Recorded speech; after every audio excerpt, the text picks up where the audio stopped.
Humanitarians with Viki. Hello, Viki. Hi, Asel. Hello, everyone. Good morning, good evening, and hello, good day to everyone, depending on where you are. So, with Viki, we're talking today about the topic of if we're leaving and transitioning to something else, are we letting the humanitarian sector down? Or Viki was telling me that even the question of are we letting humanity down? So, whichever the way your question comes up, this is one of the ways that you can think about it. So let's get to Viki into details of Mhm. when your brain says that question.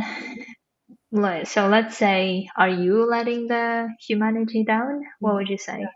yeah. I think it's an important question, and I remember when I was leaving the active humanitarian work life.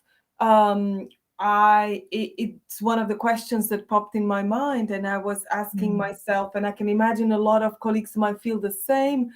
Seeing the images from Gaza or seeing the images also maybe of very underreported humanitarian crises. Ask yourself, like, am I letting the aid sector down? Am I letting these people down by leaving or deciding to leave or deciding to go for another life? So I think it's one of the things that are I think there are frequent questions that we hear, and I think it's important to break it down, because if we don't break it down, if we don't analyze it, we'll always have this question that we'll be asking ourselves, and we might always find somehow an escape. But oh no, but I will go back to the aid sector because anyway, I have let it down. So I think it's important to address this question. Hmm. How do you feel about it, So Asel? I was thinking as well that if I ask that question to myself, that means that I am somewhere believing that I am letting them down, right? Otherwise, typically we don't tend to ask questions if we don't believe on some level, or if it's like somewhere it's floating around, obviously. So therefore, because we don't really want to recognize that this is what's going on, our brain beautifully suggests to us in the form of a question. And Yeah. therefore, when we hear it as a question, then we get into how do Mhm. I answer it. Mhm. And this is what I have found to be helpful for myself, to say, okay, if I say I am letting them down, whoever they are, whether this is the Yeah. people that you're serving, it's the colleagues that you're Mhm. thinking about, it's the Yeah. operation or the supervisor, whoever it is that you're thinking about, think about what feeling comes up when you think that you're letting someone down. Because the way that I think about it is it gives me immediately feeling of guilt, and out of Mhm. feeling guilt, then I put Yeah. myself in this confusion of, oh, can I leave? Can I not Mhm. leave? Shall I leave? And all of this drama or dilemma Yeah. starts happening, right? But at the same Yeah. time, I was thinking that if I do want to continue working, then I rather want to do that not out of guilt, but out of actually wanting to do that work with whatever reasons that I have. And therefore, I think being clear for yourself what is the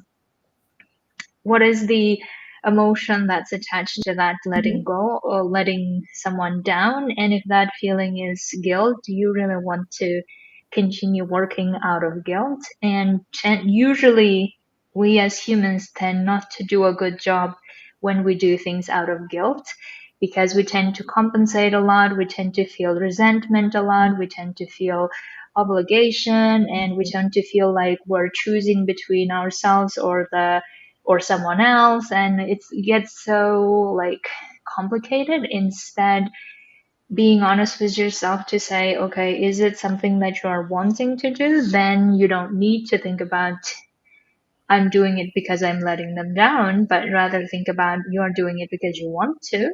Or Yeah. you can also think, okay, I can't do it in any other way, and how am I going to do this work that I want to do, and start going in that direction. Yeah. Yeah. Super. I really like what you're saying, and for me, it brings sort of two things. The one is really the worldview or information we are really exposed to, because I think as long as we are humanitarians, we tend to receive information really predominantly of a quite sort of a negative character. There is always somebody suffering, and those information flood on a daily basis for hours and hours. And I think we sort of underestimate how the impact of this it has on us, because I believe that there are so many amazing and wonderful things happening, but because we are exposed to so many so many news, so many pieces of news that really are in nature are quite catastrophic or are quite sad, that might also give us this idea and might bring the question, right, as you're asking yourself. So I think that's very important. And the second thing I really wanted to mention here, and it reminds me of something that I had discussed many years ago with someone, how to serve or how to be of use or how to really fulfill your purpose or your calling or whatever you wish to call it. And I think this is the central question here that we are dealing with. How do you want to serve? How do you want to be in this world? And very often, and at the beginning, someone asked me, but if you want to be helpful, you can be helpful here as well. You don't have to travel miles and you don't have to go to remote places. And at that time, I remember saying, yes, but actually, I also want to go to these places because Yeah. I have a high sense of adventure, because I want to go, I want to learn. But many years later, I find myself actually in the situation where I say, I want to be useful, I want to serve, and I want to do it where I am. Yeah. So for that, for fulfilling this purpose, or honor that kind of value, if you have around service, if you have around serving, if you want to have a value around being useful, that can be done really in any place that you Yes. choose to. So I think this is something that I would like to mention here. Yes, absolutely. And also the question that anyone who is asking this type of question of, am I letting these people down? This also comes in some way us believing that they can't handle without us, Yeah. right? And I Mhm. don't know if that's Mhm. true. I mean, it's great to feel that we want to be useful, we want to be irreplaceable in some ways, but we also know the reality on the ground is that if we're not doing that job, someone else will. And I always want to think about it as I would love rather someone really full in and wanting to do this work and is there to do this instead of me trying to do this because I feel guilty otherwise and therefore I just keep going, right? And that's why I feel like it's my honesty to myself and to the people that I'm working around to say, okay, if I'm not really not wanting to do this for whatever reason, then I don't need to feel bad about it because feeling bad about our choices is an optional thing. So therefore, Yeah. trusting that other people will find other people to work with or have more or different specialists or humanitarians who will take your role. And I would like to advocate what would be actually even best for them.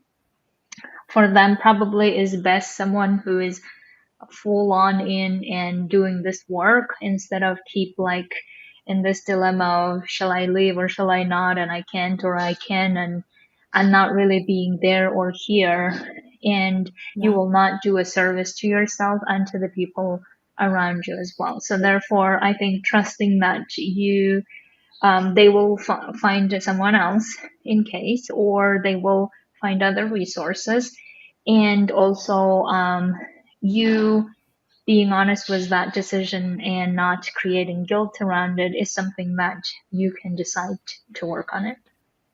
Yeah, yeah, absolutely. I think it's very important because it's also, I believe, if we are asking ourselves such questions, it may be somehow a subconscious way of blocking ourselves, or not Yeah. going, or finding reasons not to go through this process. And another question that I have heard before was, now it's not the right time. Hmm. And So that's also one of the very, I would say, subconscious ways of you rationalize it.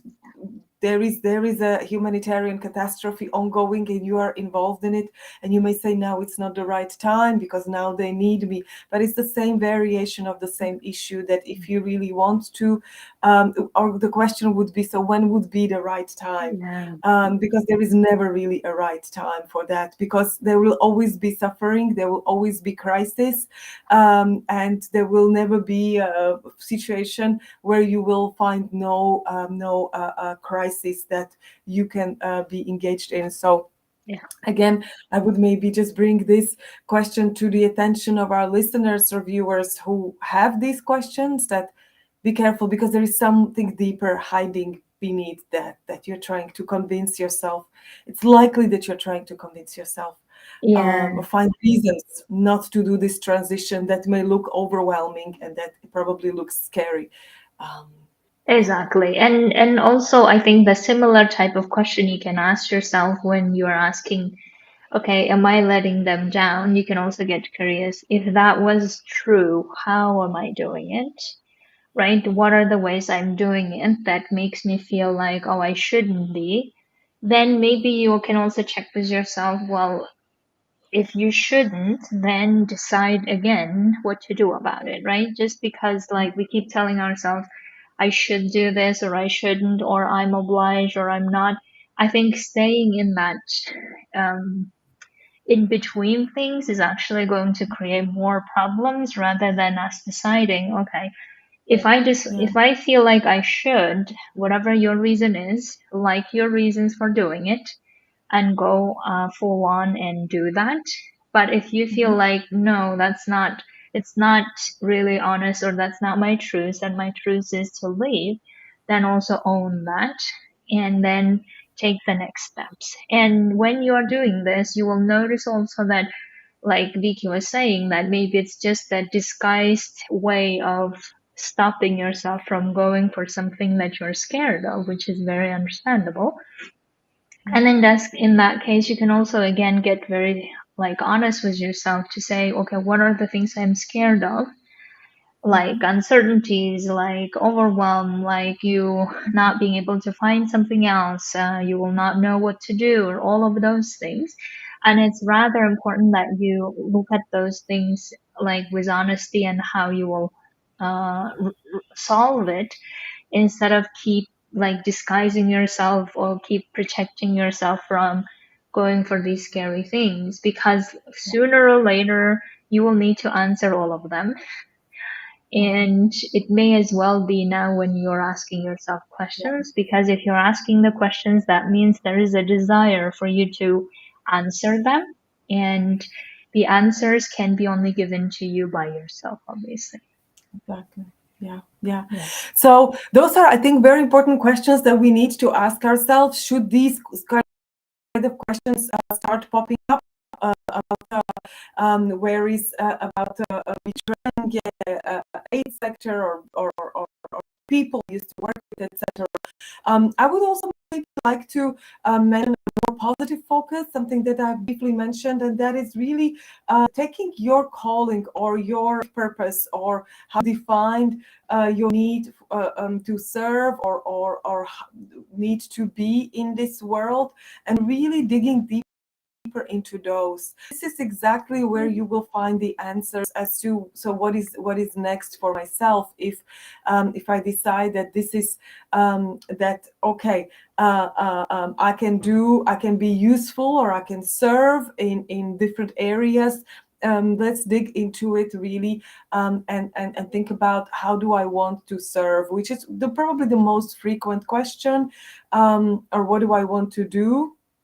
And that is, I would also link it with some of the skills, because very often we have really extraordinary sets of skills, and linked with the life purpose and the calling, to say, okay, this is the skill I have, and this is how I would love to use it. I would love to work with this community that is in my hometown, and I would like to do this. I think it's really important to go from one reality to try to imagine the other reality, so that, Yeah. or other options, that how I would like to put my skills into use, because the sole question of am I betraying is already somehow stopping us from thinking about anything in the future, I Yes, sense. exactly. And also, maybe the other thing you need to watch out for is using dramatic languages. And I think that's something that scares us if you continue Yeah. using it, right? So, even like as Vicky was saying about betraying, right? These are the very heavy words.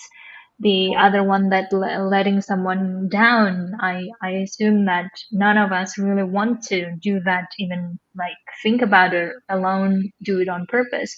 Mhm. So therefore, you can see, or like when we say the word humanity, and that sounds like vast, and it Yeah. sounds, I don't know, so heavy or so difficult. So therefore, I would also refrain from using the words that make me feel already so heavy that I don't move forward with my answering my questions, right? If our brains take these heavy or big words and we don't know what to do with them, then we just stay in confusion. Yeah. And Yeah. therefore, like even if you, let's say you use the word betraying or letting someone down, like notice how that makes you feel and how that's affecting you going forward and answering your own questions. So the other thing I think is important that for you to think about is, who are you going to be letting down in the end, right? Is it you and your way of doing the service the way you want to, or your calling, or someone else's? And there is absolutely, you can choose either way or both, whichever the way you feel like. But notice also that you are doing this consciously and on purpose. So when I was leaving the humanitarian sector, one of the things I thought about is, okay, I still want to work with refugees. That's something that I've always had my heart set on, and Mhm. that's how I started my humanitarian career as well, right? And then I knew deep down that I will come back to working with them no matter what in the Yeah. future. I didn't know at the Mhm. time how that would work out or how that would look like, right? But I Yeah. knew that I would find a way to work with them. And that's what I'm doing now as a coach. And I'm very, Mhm. very grateful for that. So it took me several years for me to, get back to my feet and do the, learn my skill and all of this. But still, I knew that that's what I wanted to do, and I was able to create that for myself. And you can also think about, maybe it may take several times or several years or several attempts to figure out how to do that if you're leaving this place. But deep down, you will know that if that's what you want to be working on, if you feel like that's your calling, you will end up working in another way, but still with those Yeah. people or for those causes. And that's, I really trust with humanitarians that we know who we really want to be working with and what kind of impact we want to make. And therefore, trusting that wisdom of yours would be also important. Yeah. Yeah. That's very, very important. And I remember myself as well. I had quite a few, one or two really requirements that I had when I was leaving. We working with this population or that, or that population, which, as you say, and I think here this is very important to mention. It took me a few years and it took me a few attempts, because very Yeah. often what we see, or what I see, is that people try once and then they say, "Oh, I tried once and that's it," and it didn't work out. But very often it takes, we might need to invest a little bit of time, or it takes a few attempts to really get into that original really aim or goal we set out for ourselves as we were leaving the sector. So I think I would say, give yourself a time and give yourself really, few times to try. If it doesn't work out one time, Yeah. we'll try again, because it is a process, and it really, sometimes you need to just try. So those are Yeah. really important elements that, one needs to keep in mind when Amazing. transitioning. Hmm. So I think we have talked a lot about how you can approach this question and how you could answer it in the way that feels good to you. And I think what I would always orient myself when I'm answering my own questions is that I try to do this uh, in the way that's not constraining or like limiting. And I also Yeah. know when it's constraining and it doesn't feel right, right? It doesn't sit right somehow, even though we cannot maybe pinpoint what that is. But if it doesn't sit with you right, whatever your answer is, take some time and come back to this question and answer them in different ways. But I think important is that you feel like you're not betraying anyone. And that's, I would assume that's important to you and you have your reasons for it. So therefore, if you are not betraying anyone yourself or the other people, then how would you make a decision? What would that look like? Right? And what are the other ways that you can be of service to people that you really care about? Can you do that? So take your brain in different directions with the aim of you knowing the answer or finding the answer that suits you in your life circumstances currently. Viki, any last words? I don't necessarily want to say something that I haven't mentioned before, but really just think about your purpose and how do you want to put your purpose into reality, because purpose doesn't have really lots of specifics, but it's usually generic. And I think this is really important to say, if my life purpose is bring